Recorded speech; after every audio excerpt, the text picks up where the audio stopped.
have different philosophies. Other coaches with 2 fouls, automatic, you go back to the bench and you sit it out for a while. A nice wipe by Villanueva. Bounce pass. And Cabagot scores off the glass. There seems to be a lot of energy with this starting 5 unit here of the San Miguel Beer team. And you can see that matchup. That Villanueva, Jonas going up against Roger Yap. 10 to shoot para sa Llamados. They go to James Yap. And now Tony Washam against Arwind Santos. Arwind Santos has always been an import stopper here in the PBA. Washam one more try and it's still a miss. That looked like an over-the-back foul. Yeah, and finally it's going to be called. It looked like an over-the-back foul. Obviously, you saw Freeman jump up straight and he was the first one. And then he comes down with Aliado over his back, losing that ball. So it was a good call by referee Aldapa because one of the other referees missed it. Our crew tonight, Ronjel Daba is the Chief Justice, as what the alley-oop play that did not materialize. The pass was very slow. It didn't come in time. There's Roger Yap firing away. And that will be last touch on. Whoa, they'll say it's against Arwind Santos. Don Aliado has 2 personal fouls, so easy choice for Ryan Gregorio to sit him down. He doesn't really have the luxury of the big men that he used to have with Kirby present, and the fact that his import is more of a small forward, not a 4 or a 5. Here's Washam, hounded by Arwind Santos. 2-point game in favor of San Miguel in the opening quarter. And here's Roger Yap on the move, baseline reverse.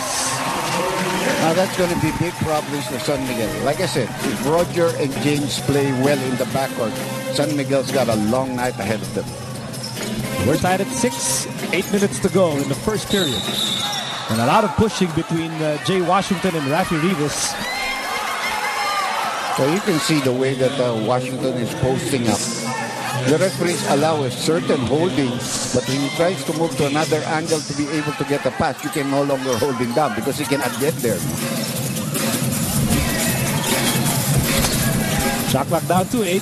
Kabagdot, bounce pass intended for Washington. That parang nasipa ata yun ni Rafi Rivas. Correct. Now they do not consider it a kickball, or do they? Because if it's a kickball, yes, it is a kickball. It will be reset to 14 seconds, not the 6 seconds that was left. Villanueva. Freeman wants that ball against Roger Yap. Remember, Freeman already with 2 personal fouls. Freeman turns around. Not really a shot. Second time around, Roger has forced him to that move. Freeman, of course, is worried to really charge in because he might be called for another offensive foul. Now here's Pingris. James Yap. Straight, just strong. Offensive rebound, Rivas. Roger Yap. Hang time! Ayun. Nagasaan si Jonas Villanueva. It would have been better if he shot it. He already had that hop-along Cassidy move of his where he could have shot it. Didn't have to make a drop pass. Well, those are decisions players make. You know, that's instinctive. At that moment, you feel that the shot might not go in. There is a higher percentage, so you make that move. Jonas Villanueva coming in for Dondon Hontiveros early in this game. Here's Cabagnot. Cabagnot fires a pass. Arwind Santos all the way from Ross Boulevard. No, he was too open. You couldn't believe it. It happens. Hanggang ngayon, wala pang gusto lumapit sa akin. Kahapon pa ako nakaasinta rito. Washam, double team. Roger Yap is open. Washam overshoots. Freeman with a rebound. Ang takbo ng San Miguel dito. We're tied at 6. And Jonas Villanueva scoots in for the layup. Well, people have scouted Washam. And if you know Washam, he's more of a good scorer when he's able to dribble and then get his footing for the shot. Especially he dribbles first with the left and then comes back and shoots with the right. At the post, he's being double teamed. He's forcing up shots. And that's a nice pass to him. But quickly, there is Arwind Santos. Shot clock down to 5. That's a foul. That's clear. Santos didn't have to foul him. All he had to do was put up his hands because there was pressure on the shot clock winding down. So first personal laban kay Arwind Santos will send Tony Washam to the line. Tony Washam sent in to replace Cliff Brown. And those are two very different imports with different skill sets. Completely. The other guy is a rebounder, a defender, more of a 4. Can't even play 5. Not that good from the outside. So it's completely two different guys. But you know, he scored against some teams, but he couldn't score against San Miguel, if you remember. The game against San Miguel, after they had a winning streak and he had a 40-something point game, he went down to 10 points. So they probably figured if we're going to make the semifinals and we have to play San Miguel, we better get somebody else. Yep. That's really thinking ahead. That free throw brought to you by BMAC Derby's premium formula. Dito ka na sa Llamado. Back to action on the floor. Cross-court pass para kay Cabagnot. Here's Washam, 3-on-2 break. Washam to Peter Jun Simon, who just entered the game. Inside pass, Washam. And that San Miguel defense now in position. Washam posting up Arwind Santos. Falling away. And it is Arwind Santos on the break.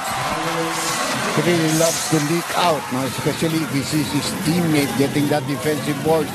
He's leaking out. Sometimes maybe because he's so skinny, you don't even realize he's close to the basket already.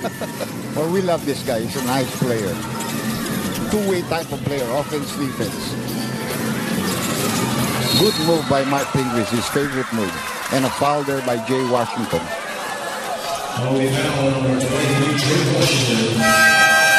First personal laban kay Washington. 5:07 remaining in the first quarter, 2-point lead.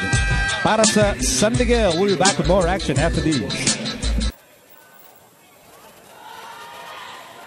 Welcome back to the PBA on Solar TV. Leah Cruz here at courtside for this ball game. Now here in the semifinals, you really expect all the veterans on your team to come out to play and help the other guys. Now one veteran who is really showing up for the BMAC Derby Ace Lamados is Don Aliano. If you take a look at his numbers, all of them actually going up compared to the numbers he put out in the eliminations to the quarterfinals. Now, I spoke to Coach Ryan Gregorio about him, and he says that Don is a veteran who knows when to step up to the plate.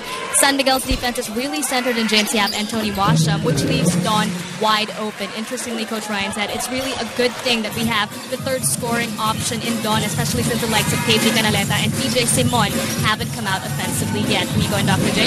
Don Aliano, certainly a player who's embraced his new role as a veteran, as a leader, as really a defensive cog para dito sa BMAC Derby Ace. Back to the Beermen, and they have the ball as Jonas Villanueva will miss. Rico Meyerhofer entered the game.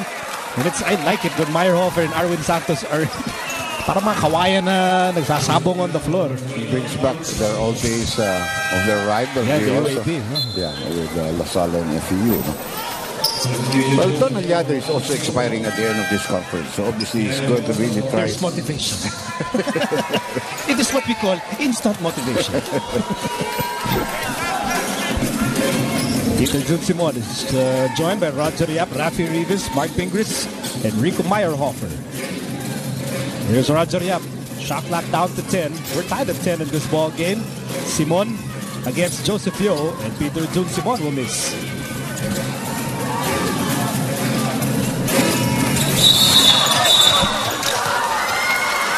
Another foul here called against Roger Yap, trying to tap the ball from behind. That'll be the 14th foul called against the Llamados, while San Miguel's already in the penalty with still 4:16 left.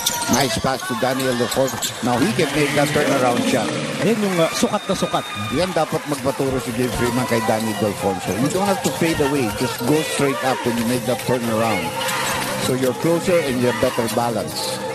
You know, only Kobe makes those straightaway shots, or maybe a LeBron. Yeah? Because it just takes instinctive measuring of where the basket is.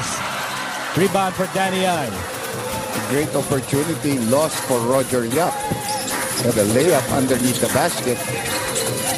Here's Washington against Meyerhofer.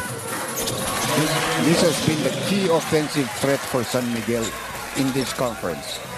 Jay Washington. If he plays well, more often than not, they win. And Washington makes it a 4-point game, 14-10 in favor of San Miguel.